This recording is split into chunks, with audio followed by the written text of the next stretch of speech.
Thank you very much for coming and to everybody who contributes to the organization of this event. Especially I would like to thank all the speakers who came, as you can see, from different parts of the world to this particular event. And it's a great joy, I guess, for an academic where you learn that people are interested in what you are doing and in what you are writing. So thank you for coming. Thank you for those of you who have read the book already. Thank you for the time spent on it. It is a dense book and I guess not an easy thing to read. So thank you very much. And those who have not read the book so far, I encourage you to do it, and hopefully this event will encourage you as well. So the book, this is also my joy that I am sharing here with you. It won the Cardinal Messier Prize for 2024. That is sponsored by two renowned academic institutions in Louvain in Belgium. So I will now present the major, I think, things and achievements, if I may use this word, that I present in the book in terms of trying to understand theistic evolution from the Aristotelian-Thomistic perspective. Before I do this, I want to emphasize that I am standing on the shoulders of many, I mean, some of them are giants, yes, many scholars who worked on this topic before I engaged in this conversation. So having learned from them, as evolutionary theory progresses and we know more and more about how it works and so many more details, so I believe that we should also, speaking from the point of view of philosophy and theology, move the conversation forward here as well. So I think that approaching this topic, first I will give like a broader overview where I think that there is a possible contribution of the Aristotelian-Thomistic system of philosophy and theology in this particular conversation, and I think it comes both in the fields of philosophy and theology. When it comes to philosophy, so I think that we can contribute here, coming from this tradition, to the analysis of relevant and crucial philosophical categories, one of which is species. There's an entire chapter in my book on the category of species. Then the understanding of stability and change and transformations of things from the point of view of philosophy with respect to science. The huge topic in evolutionary theory, obviously, goal-directedness, that is teleology and chance, and the role they play in evolution and evolutionary transitions. And then analysis of what I call metaphysical aspects of biological species transitions, including the alleged violation of the principle of proportionate causation, which is very important for the classical scholastic tradition. So this is philosophy. Moving to theology, Aquinas has something interesting to say, obviously, in terms of the exegesis and interpretation of Genesis 1, which I don't have to explain why it is important for this topic. Then analysis of the theological status of evolution. This is something that I spent quite some time on, and I think somewhat... Okay, so maybe I will get into some more details during this presentation. I think this is very important. Sometimes not all scholars, I think, pay enough attention to this problem. Then analysis of divine and creaturely action in evolutionary changes. If we acknowledge that God is somehow present, so then the question is how He's present in evolutionary transitions. And one of the most difficult topics and controversial topics is the evolution of the human species. So I believe the Thomistic tradition also has something interesting to offer here. So these are the topics basically that I cover in the book. There is more, and I will mention them at the end of the presentation, that I do not cover. One probably cannot do everything in one book. So the category of species is crucial here. We cannot have any conversation here on evolution because evolution refers to species, to organisms and species, so we need to understand how we define species with respect to organisms and what actually changes. So I developed a fairly sophisticated definition of species, which is the following. Biological species, I claim, is a universal category which is expressed in and abstracted from concrete living beings that are determined by a particular type of essence, where this essence is constituted by a specific kind of substantial form, which, as a metaphysical principle of actuality, so I'm using the Aristotelian-Thomistic language here, actualizes its correlative metaphysical principle of pure potentiality, that is, primary matter. Causing thus an organism to be what it is, substantial form grounds a range of essential and accidental, intrinsic and extrinsic dispositions and properties characteristic for a given type of a living creature. A provisional list of these dispositions and properties includes particularized kind-specific morphological and physiological developmental programs and a variety of genotypic and phenotypic traits that find their distinctive expression in historical relationships of organisms that belong to a given species. So that is my definition of species. And then I spent some time in the book, in the chapter on species, on trying to answer, I believe, two crucial questions and challenges coming from contemporary scholarship with respect to the classical definition of species, with respect to evolutionary biology. That is the claim that classical species are fixed and they cannot actually change or transform, and therefore that would be a bummer and you cannot have any evolution.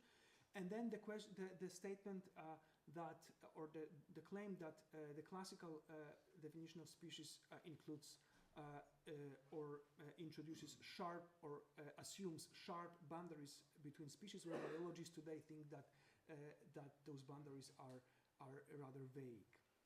So I answered to those challenges in my book.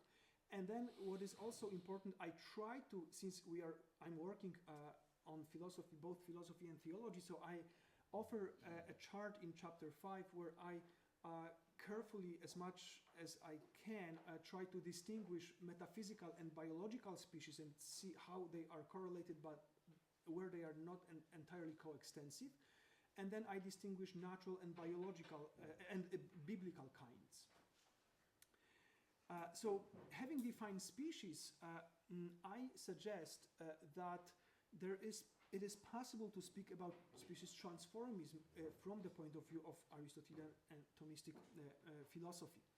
And I emphasize what I call two levels of potentiality, the reality of potentiality in nature, where we can speak about potentiality of primary matter, which is pure potentiality, and then the potentiality in secondary matter, which is empirically verifiable, but it still have potencies. We can change one thing, transform one thing into another.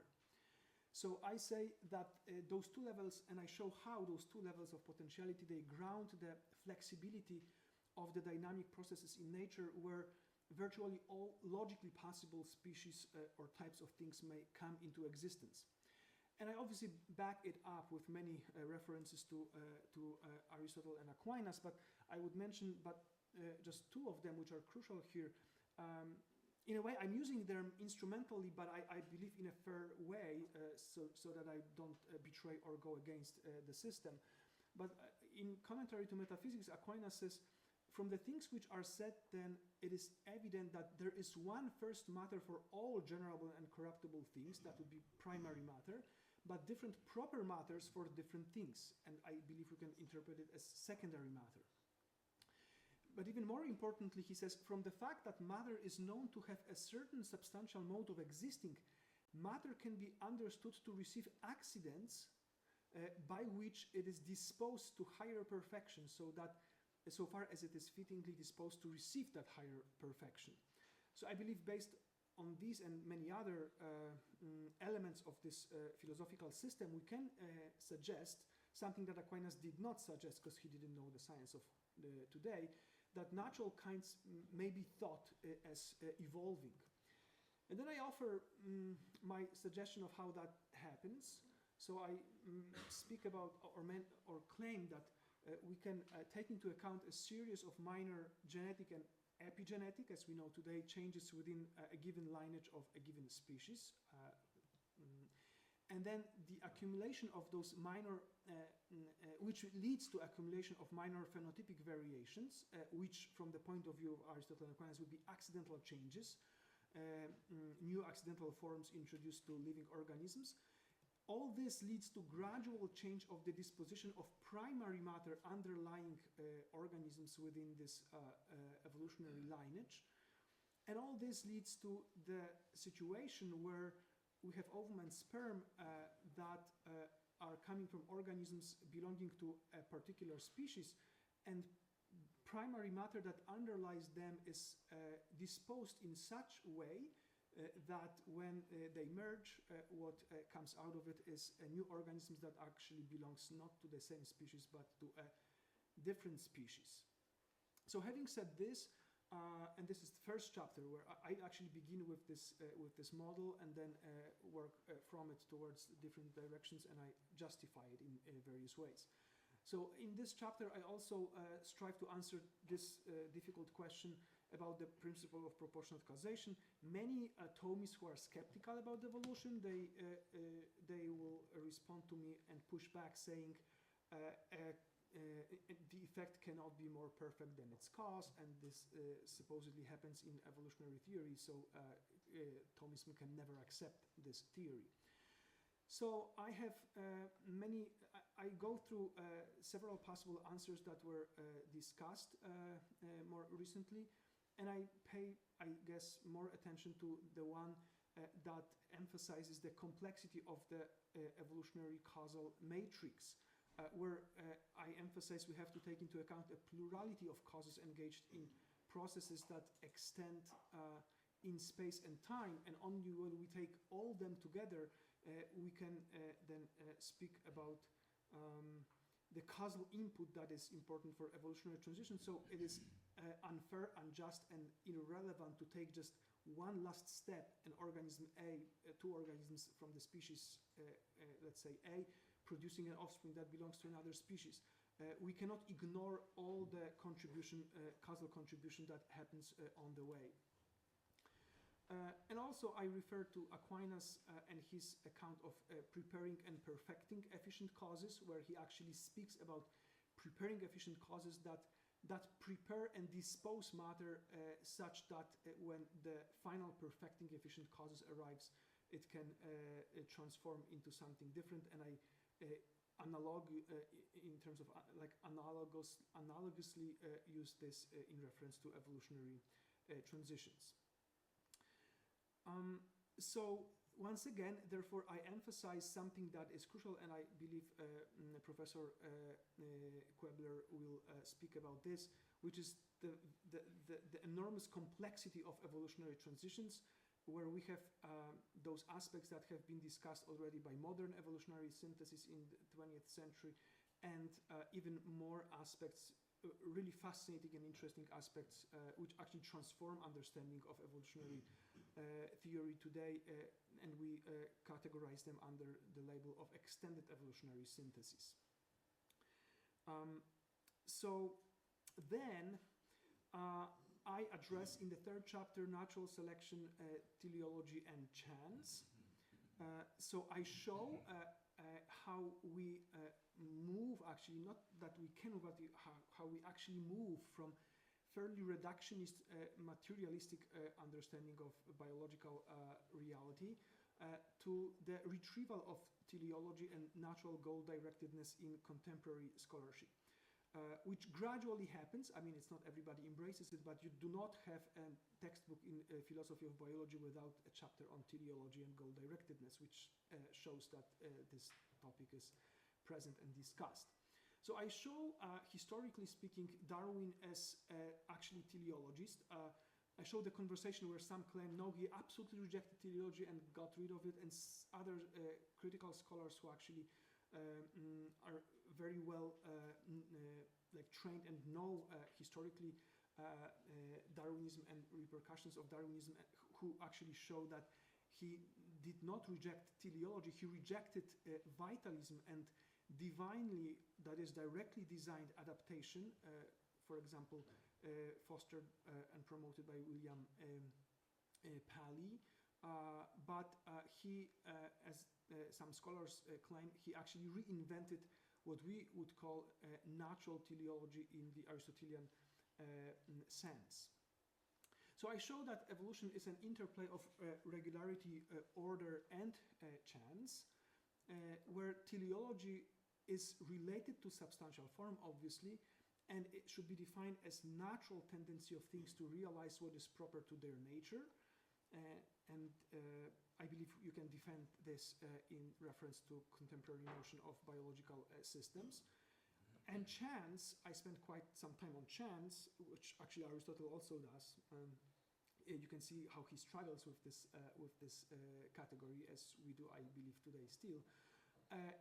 So I follow him and I show how we can understand and refer this to biology today. Chance as per accidens, that is quasi-cause, that still depends on regularity and order of occurrences in nature. So I show after him how you cannot have chance without an order. So I conclude saying that evolution cannot be attributed to blind chance, which would actually mean giving up the possibility to explain reality. Although mutations are truly unpredictable and occur by chance, Professor Krebler will question that in his talk, interestingly, to some extent at least. They have a per accidens character in reference to the per se causes of living beings that strive to survive and produce offspring. The absence of a direct efficient cause of mutations does not exclude other kinds of causality from being active, and we have to take them into account because otherwise chance doesn't actually make sense. So then I move to theology, where I spent the first chapter, shorter one, but still entire chapter on Aquinas' definition of creation, which is not an easy thing to offer, I think. His definition of creation is fairly complex, has several aspects to it, and I'm trying to capture them in this chapter. Since I've written it, my research has moved forward a little bit, so I hope to write a paper on that with a friend, Simon Kopp from Vienna. But still, I present here what I present in the book. So I emphasize in this chapter that creation is an instantaneous divine act of bringing into existence ex nihilo without any pre-existing matter of the most primitive entities, which for Aquinas would be 4 elements and maybe 5th element for stars and sun and so forth, and sustaining and preserving or upholding all contingent entities in their esse and essentia. Then I go to Aquinas', which is relevant for the book and the topic, his distinction between opus creationis as distinguished from opus distinctionis, so distinguishing various realms of the universe, earth and waters and heavens and so forth, and opus ornatus, which for him is God bringing all non-living and living creatures into existence, and I show how he distinguishes, strictly speaking, creation, which is opus creationis, from, in my understanding, he doesn't say it as explicitly as I do, but I think this is what can be inferred from what he does. The fact that opus distinctionis and opus ornatus are transformations of already existing matter, which, as you can imagine, will be crucial for the theory of evolution. So, and then I spent some time on Aquinas' use of Augustine's notion of rationes seminales.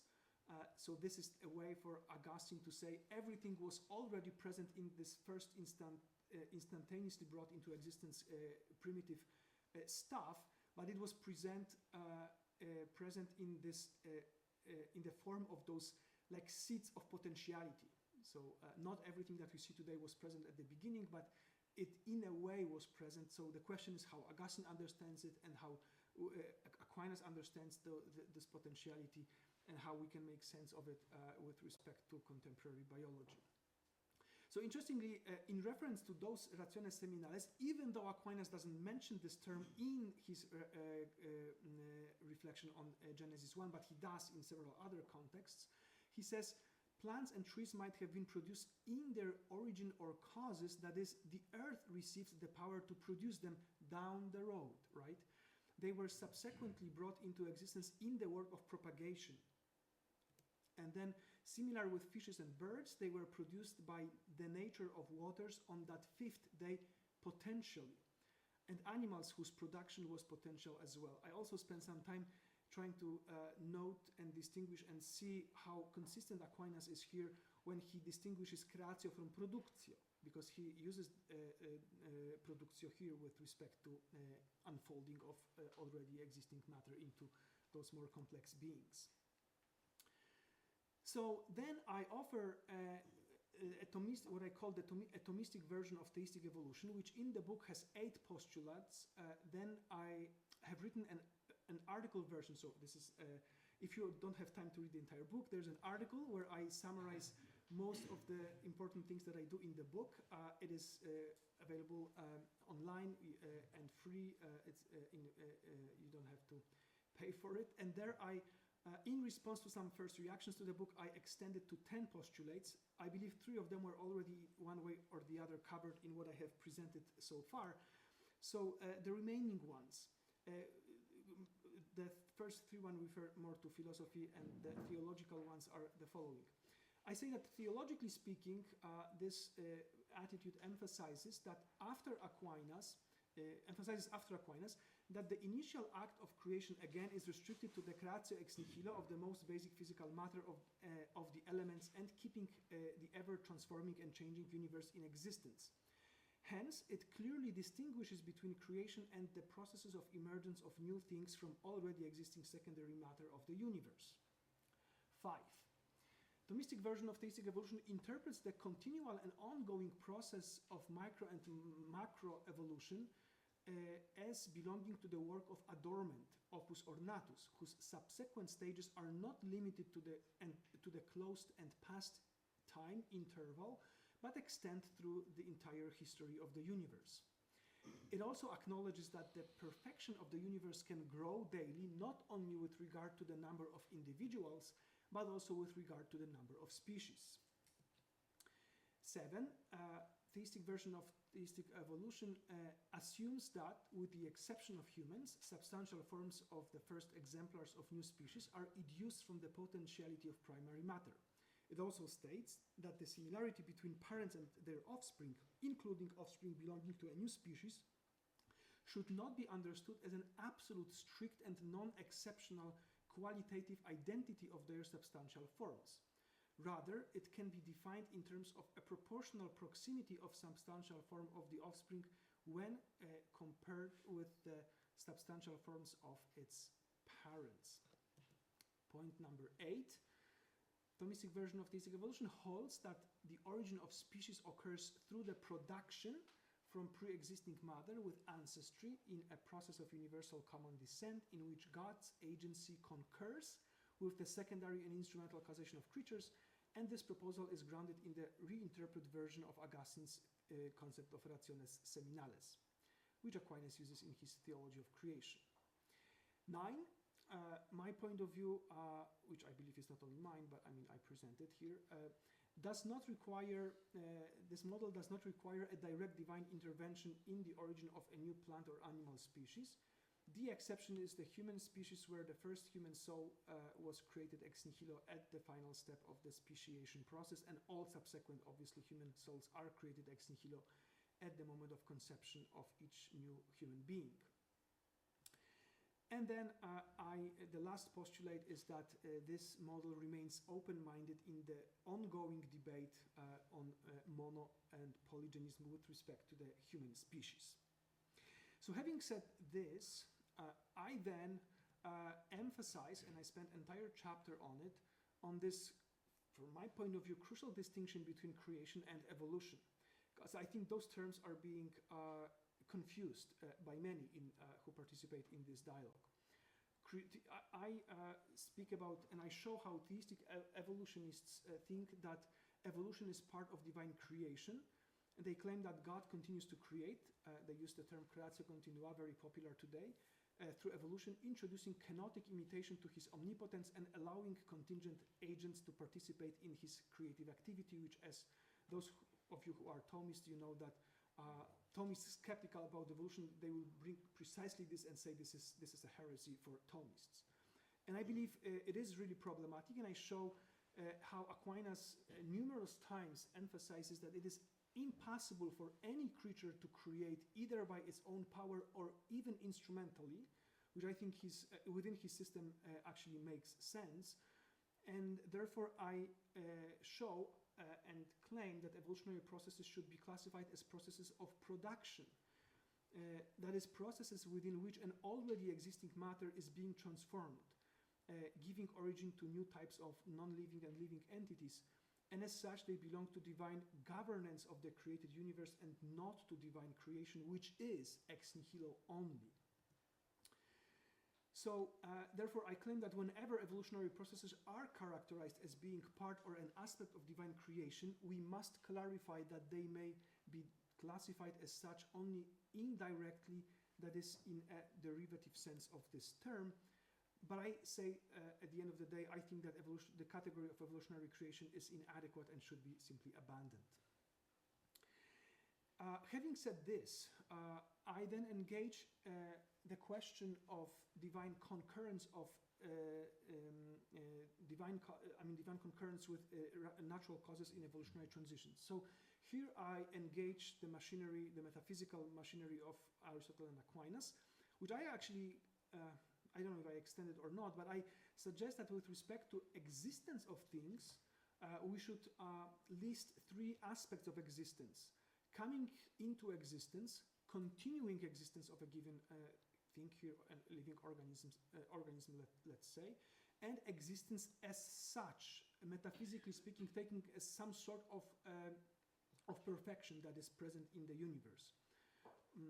And then with respect to essence of each living thing, I suggest that we should distinguish two aspects here: educing of substantial or given substantial form from the potentiality of primary matter, and then primary matter and substantial form again as such, as metaphysically interesting perfections or phenomena that we describe in themselves and not in the process of making, in a way.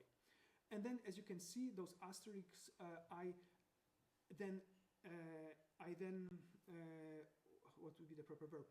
I then explain in what way God is present and creatures are present and active in reference to those particular aspects of essence and existence, where natural causes can act as secondary causes or instrumental causes, and I explain obviously what the difference is between secondary and instrumental causes.